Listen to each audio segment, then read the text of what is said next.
Hello everyone, welcome to EC Studios, and today we're having a look at the Dell S2419HGF.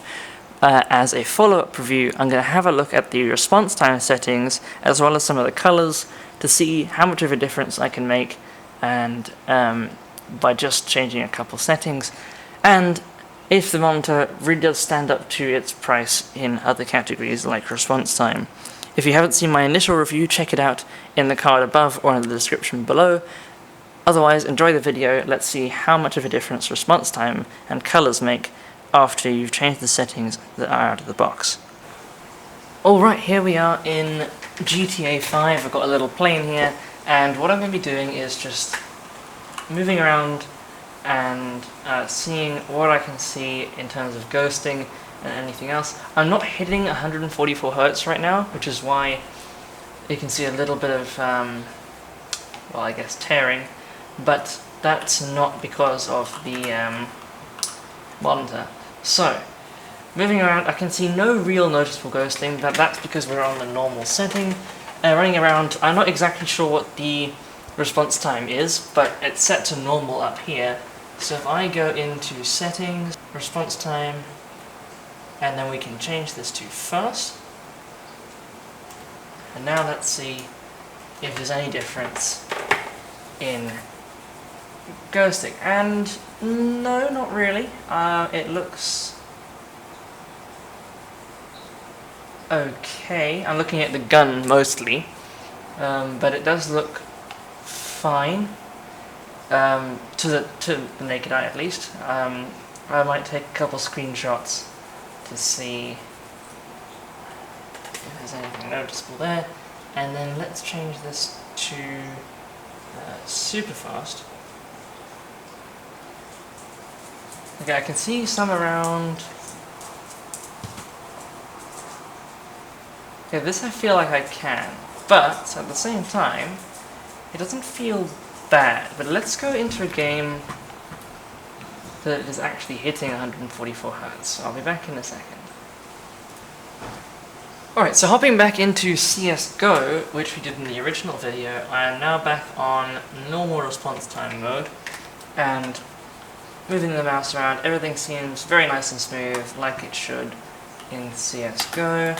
Very little noticeable input lag coming from my previous monitor, and everything looks fine. Now, switching to fast mode, I can actually see a little bit of blurriness around the gun, which I couldn't see before, really. If it's moving really fast, you can actually tell there's a bit of ghosting there. And I will freeze the frames a bit for you to see what's looking different. I can tell how much of a difference this is making. Now we'll go into...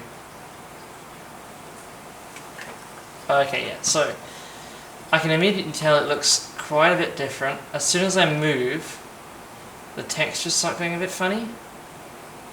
Like everything seems to change colour, and it doesn't feel nearly as good. You can definitely tell a big difference. A lot of ghosting happening on super fast. So don't run this on super fast no matter what. It's just not going to be very fun at all. Like, I can't tell what's going on if I'm moving around like this. Whereas if I go back to the previous setting, it's quite a bit better.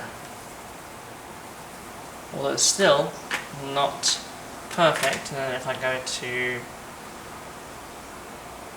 normal, everything seems quite a lot better.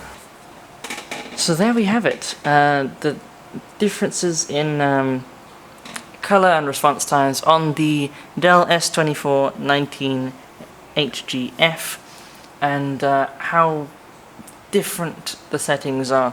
I highly recommend staying on normal for response time, because it really does make it pretty bad if you go anywhere further.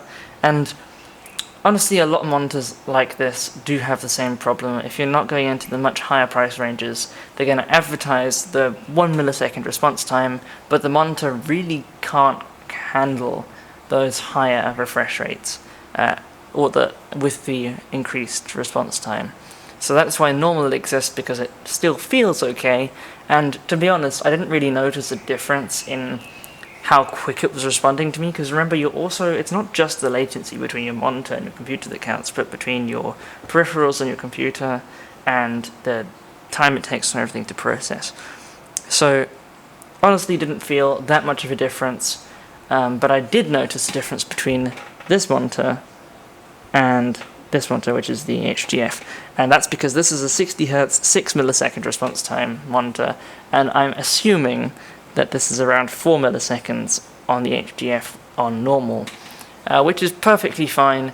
And honestly, you can't really expect it to be much better unless you're going to a much higher price bracket. It feels perfectly fine as it is, and I still recommend it as a really good budget option for a 144Hz gaming monitor.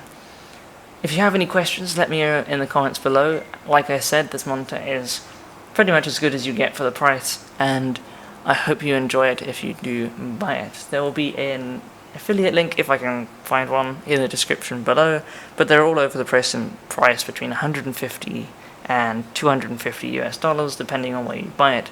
About £220, I believe, in the UK. So enjoy the monitor if you get it. I do highly recommend it, even though the settings do make it a lot worse if you go into the higher response times. Remember, while we were doing those tests, everything was set to default except overclock was on, and we were just messing with the response time. Everything else was out of the box, and everything was set to default. So thank you everyone for watching. This was an interesting video to make, and I hope you found it informative. So let me know if you get this monitor, how it feels for you. There's a Discord server below if you'd like to join it. Otherwise, like and subscribe if you enjoyed the video. Goodbye.